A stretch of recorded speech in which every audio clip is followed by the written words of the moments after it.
I think people right now, because they're so informed, are beginning to realize it's not enough to just know, that this is a time in history to know how.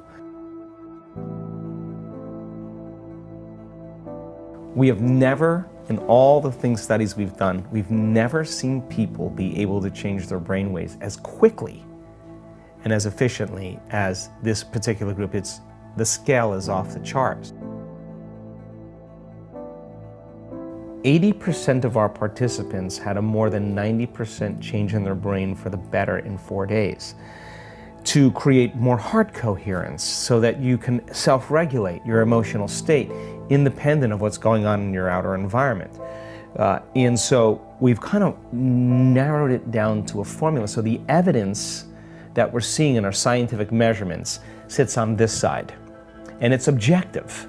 It's not just subjective, you saying, oh, I feel better at the end of the event. No, well, we have science to prove that it's not just in your mind, it's in your brain. It's not just in your mind, it's in your body, right?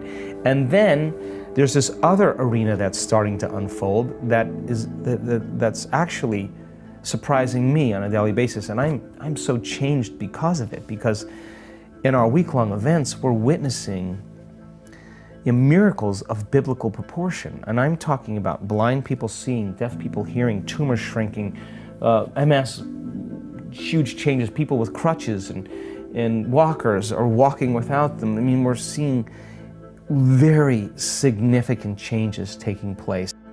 For the people that this is making a lot of sense to, but they're still stuck in this daily routine, and logically this all makes sense, how do you get people to make that first step where they can maybe have that one day or that 1 hour where they're like, wow, I actually just took everything Dr. Joe said and I see a little bit of evidence, maybe I can now take the next step and the next step. Yeah.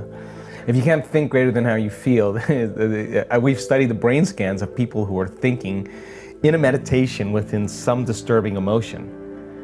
And 100% of the time, Brian, they make their brain worse.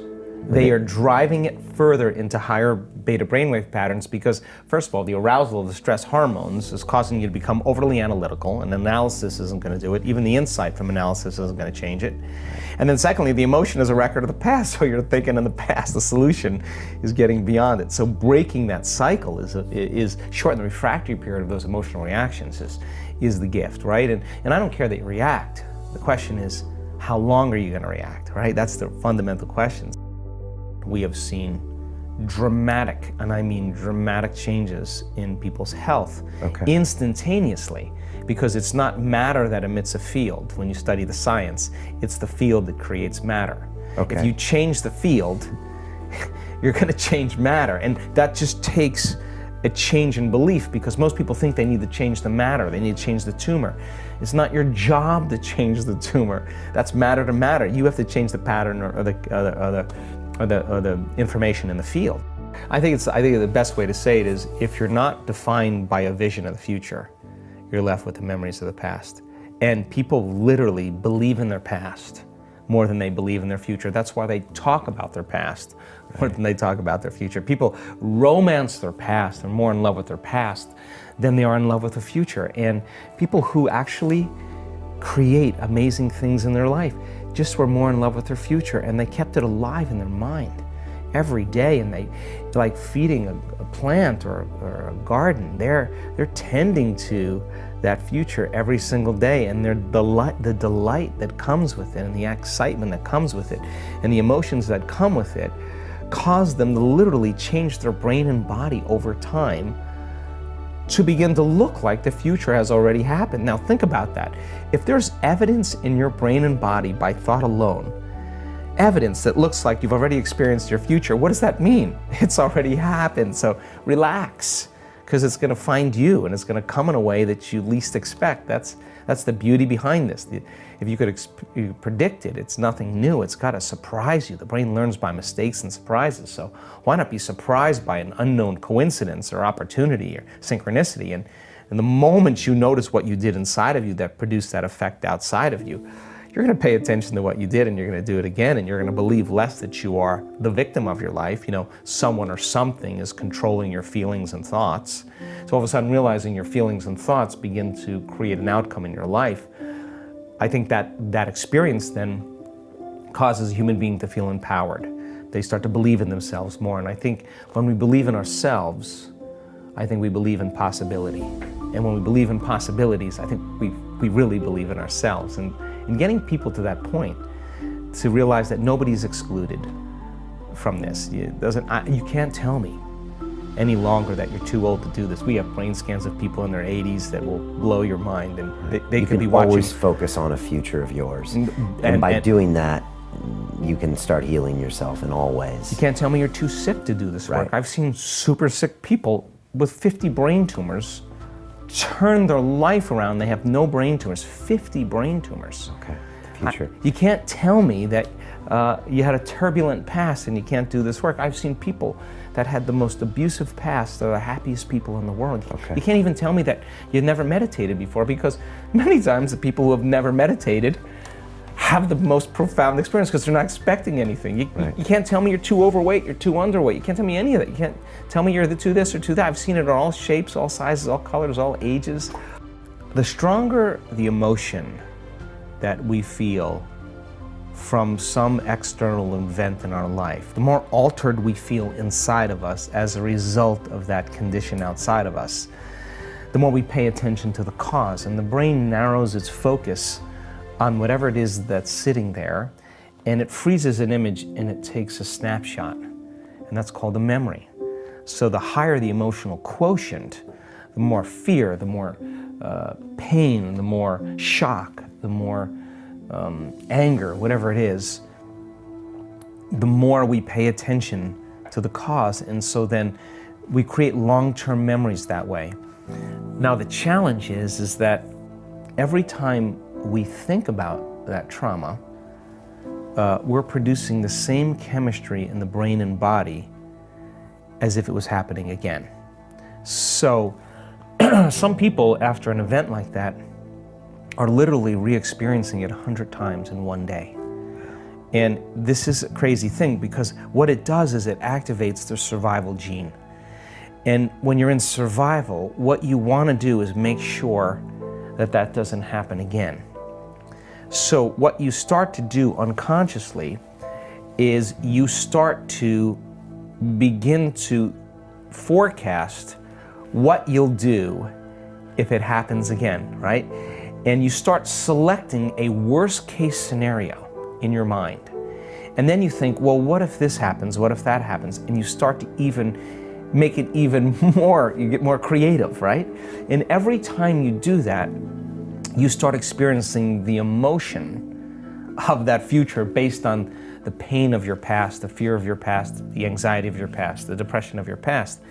And so the person's conditioning their brain and body into the past, and at the same time, they're literally bracing themselves for the worst case scenario in their life, because in survival, if you prepare for the worst, there's better chances of survival. And you could have 10 really great things go on in your life, and you could have one bad thing, and you keep focusing on that one bad thing because you got to be prepared for it happening again. So people unconsciously then spend their whole life looking around the corner, waiting for it to occur, and they're on guard. Now that's not a conscious process. Common in PTSD from soldiers. So they're common. Constantly looking for the roadside bombs, and they're highly elevated, and it's very it's unconscious a lot of times. What they're doing is when you're in that brainwave state, you're sweeping your environment to determine if there's anything out of order.